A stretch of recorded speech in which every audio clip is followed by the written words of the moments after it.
Hey everybody, Pastor Vern for your daily update. Today it's November 2020. It's a Friday. Uh End of the week. We have talked about a kind of a variety of stuff this week, and we're going to end up on one that is uh it's a little goofy, I guess, or maybe a little bit uh telling. It depends how you interpret it. It's kind of a different part of our tradition, a different explanation for it. Some of these are in tradition, are not really necessarily proven out things as much as they are traditions, and just want to kind of point that out.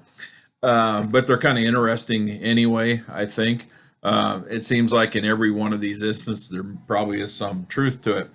Um, you know, the Hebrew people, they celebrated their day of worship on Saturday, and remember, the Hebrew people, the day starts in the evening, not in the morning.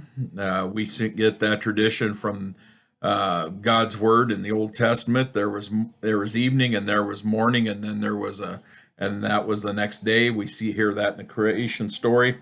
The Sabbath for our Jewish friends would start on sundown on Friday and end on sundown on Saturday. That was their day of rest and fasting, and day for worship. And so that's an interesting way that was designed, and it was interesting the way that when Christianity came into play, that was also how that was developed. For Christians, we observe Sunday as our special day of worship and fellowship, and that's been a tradition for a long time. We're going to talk about maybe why that's a little bit of a tradition. Um, there's a lot of connotations to that, whether some of them are factual or traditions too, about being the first day of the week, and all those kind of things, and the day that Jesus rose from the dead. See, Sunday for the Hebrew people and for the Roman people at the time of Jesus's resurrection was just another work day. It was just the first day of the week when business got started again, kind of like our Mondays are for us who observe Christian traditions. And so when King Constantine had decided that he was going to embrace Christianity, he wanted to unify some of the traditions, some of the things. So he established Sunday as the Lord's Day, and as it is sometimes called in the New Testament. And he set the tradition of that Sunday would be the day that Christians observed, um, with worship, with fasting, with rest, whatever it is, the Sabbath day for Christians. Sabbath is another thing we probably want to need. I think we've talked about it earlier in these lessons or these visits. We might revisit that as we get closer to Lent coming up after we get through the Advent season. So there's an interesting quirk to this, though. Constantine established Sunday in tradition as the day of worship, fellowship, and rest for Christians, except for, guess what group? Farmers. Farmers are exempt. Yeah, I know. We're an agriculture community. We know that, for a long time when I was a kid, farmers only worked on Sunday when in almost desperation scenarios. Nowadays, it's more common for farmers to operate on Sunday. Elevators are open often on Sunday, and that had to do with Constantine's tradition too. He wanted to exempt the farmers from that day of observance because they may be in the midst of harvest, and he didn't worry about planting or caring for animals, but harvest was really important. One of the traditions that was taught me as I grew up in a farming family is that you can maybe get a couple chances to plant it.